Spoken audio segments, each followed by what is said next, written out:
लेखकों, विचारकों और कुछ सामाजिक संगठनों के प्रतिनिधियों से मुख्यमंत्री सिद्धरमैया की मुलाकात की तस्वीर। इन लोगों ने मुख्यमंत्री को एक ज्ञापन सौंपा और मांग की कि बीजेपी के शासनकाल में स्कूली किताबों में जो बदलाव किए गए हैं उनकी समीक्षा करके जो तर्कसंगत नहीं है उन्हें बदल दिया जाए। पिछले साल एक बड़ा विवाद शुरू हुआ था जब 8वीं की कन्नड़ा भाषा की किताब में बदलाव कर लिखा गया कि अंडमान निकोबार जेल से वीर सावरकर बुलबुल पक्षी के पंखों पर बैठकर देश का जायजा लेने आते थे।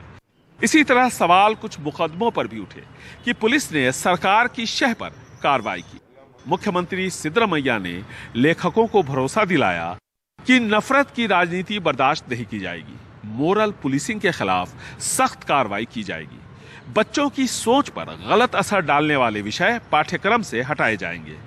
कन्नड़ा भाषा के लेखकों, अनुसूचित जाति आंदोलन से जुड़े कार्यकर्ताओं, किसानों के खिलाफ दर्ज किए गए गलत मुकदमे वापस लिए जाएंगे।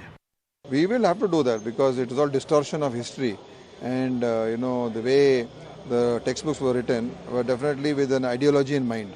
So we need to remove that and we need to see that history is represented with facts, not fiction. Main intention is to give a very clean education for our children, which is our main goal, and we are going to do that. For that, whatever has to be changed will be changed.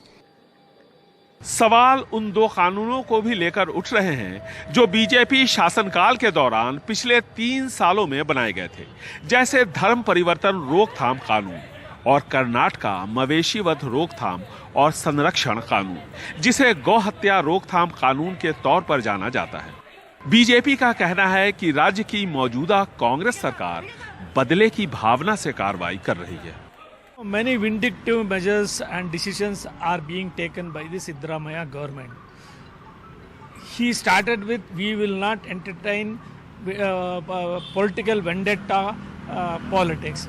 But on the contrary, they are only indulging in vendetta politics. BJP is prepared to face any challenges posed by this ruling party outfit. Text books में किस तरह के बदलाव लाए जाएंगे और किन मुकदमों की समीक्षा की जाएगी, यह फिलहाल तय नहीं है। इसके लिए मुख्यमंत्री सिद्धरमैया ने अलग से एक बैठक बुलाई है, लेकिन उनकी सरकार की सबसे बड़ी चुनौती 200 यूनिट मुफ्त बिजली जैसे लोक लुभावने वादों को पूरा करने की है, जिसकी बुनियाद पर उनकी पार्टी ने यहां कर्नाटका में एक बड़ी जीत हासिल की। बेंगलुरु से कैमरामैन गोविंद मूर्ति के साथ निहाल किदवई, एनडीटीवी इंडिया।